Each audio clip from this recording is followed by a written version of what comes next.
Sveiki, brangieji. Iš tikrųjų, kaip gera dalintis žodžiu, kuris ateina iš gyvenimiškų situacijų. Ir atėjo toks momentas, kad aš pagalvojau, tiesiog Dievas parodė per vieną situaciją, kad žmogus iš to, kaip čia, pareigos jausmo įsimylėti nepradeda. Jisai padaro labai daug iš to tokio, man labai daug padarė, dabar aš padarysiu. Ir vat aš save pagaudavau būtent toj situacijai, kada Dieve, tu šitiek dėl manęs padarai, dabar aš dėl tavęs darysiu.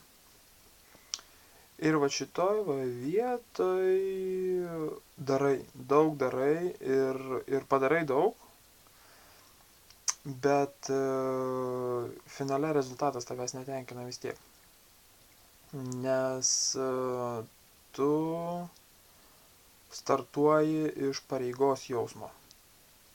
Aš turiu tai padaryti.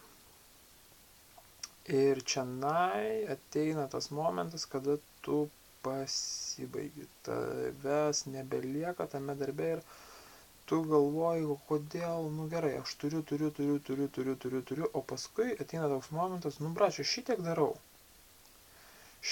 darau ir vis neužtenka, žinai.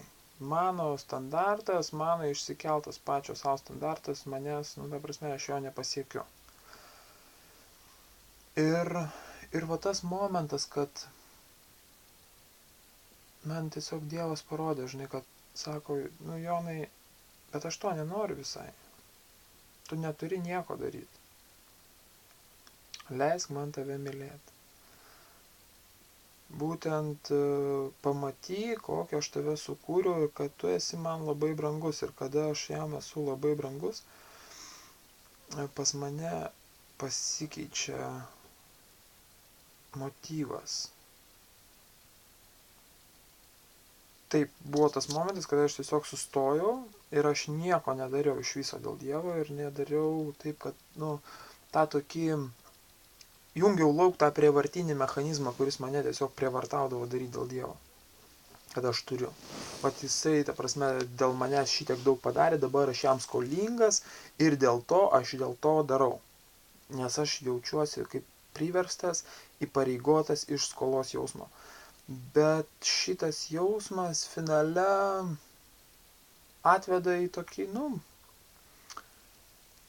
liūdesį, pasimetimą ir net depresiją, žinai, kad vis neužtenka, vis negana, žinai, aš vis nepakankamai geras. Ir va tas momentas, kada Dievas man įdėjo tą momentą, kad, nereikia šito man. Ir taip aš nustojau. Aš išjungiu tą prievartos mechanizmą, tai pradžiai tai atrodo, kad atsitraukia nuo Dievo, žinai. Bet tai atsitraukiau ne nuo Dievo, o nuo savo pastangų. Ir kaip tik labiau artėjau prie jo, labiau jisai manyje rodė, mokė ir vedė į suvokimą, ką jisai dėl manęs padarė. Nes tik sustojus, tik sustabdžius save nuo tų gerų darbų, tos vidinės prievartos, ta prasme, aš padarysiu, aš įsipareigojau, dabar pasakiau, žinai, ir dabar darysiu. Žinok, toli tai nevažiuos. Gali netgi 60 metų tai važiuoti, bet amžinybės perspektyvoje tai šiaudai ir dūmai. Nes visas tavo darbas, jisai tampa pareiga, reikalu be meilės. Ir tie žmonės, kurie turi tą įsipareigojimą savo pilni meilės, jie galiausiai išdegina tai ir tampa teisiančiais, smerkiančiais, nusivylusiais krikščionimis žmonėmis. Jie nebemato to, kad Dievas dėl jo padarė, o pradeda matyti, kiek jisai daug daro ir kiek aplinkui kiti mažai daro. Arba kiek kiti vaikšto kokiose nuodėmėse ir kiek kiti tenai daro kažkokias klaidas, žinai, ir pastebi savo tą išorinį šventumą, nors patys viduje pikti, pilni tulžies ir ir smerkiantis kitus, o Jėzus pasakė labai aiškiai, sako, brangusis, jeigu tu jau vėl vertini save pagal įstatymą, ne, tai kai smerki, tai žudai, tai nebūk žudikas. Pereik į gyvenimo zoną ir va ten, kur yra iš tikrųjų išlaisvinimas, tai kai tu pervedi savo žvilgsnį nuo savęs į Jėzų. Ir tas momentas, kad tai nėra pats pasikeisk.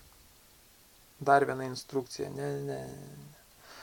Tai yra, kada aš tiesiog tau noriu pasakyti tokį momentą, kad tas santykis, kurį tu dabar turi iš pareigos jausmo, yra kaip boso ir valdininko, pavaldinio.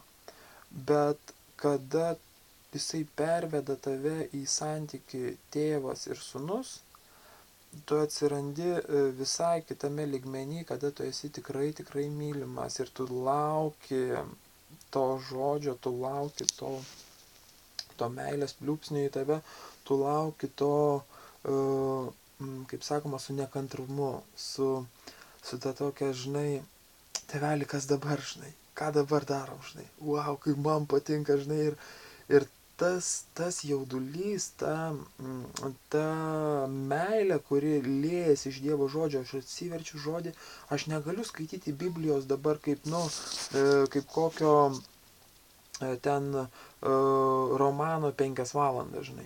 Aš perskaitau 2, 3, 4, 5, 10 eilučių, žinai, ir wow, ten apriškimas kalas, žinai. Ir tavo vidu, supranti, jisai pergyvena tai, būna su tuo. Ir aš suprantu, kad Biblijos skaitimas yra kasdienybė, bet, supranti, žodžio skaitimas, ne to rašto, ne tų, kaip sakoma, raidžių, ne, bet to žodžio, kuris yra gyvas ir kuris tiesiog duoda pergyventi ir tu nori patirti, tu varai gatvę ar ten į darbą, ar kažkur, kur tau, sakysime, į tavo aplinką, į mokyklą, į mokslus ir pergyveni jį. Pergyveni iš to susijaudinimo ir džiaugsmo, kuris yra tavyje Dievo įdėtas. Tau duota pažinti kūrėją, mylinti tėvą, kuris nori su tavim bendrauti.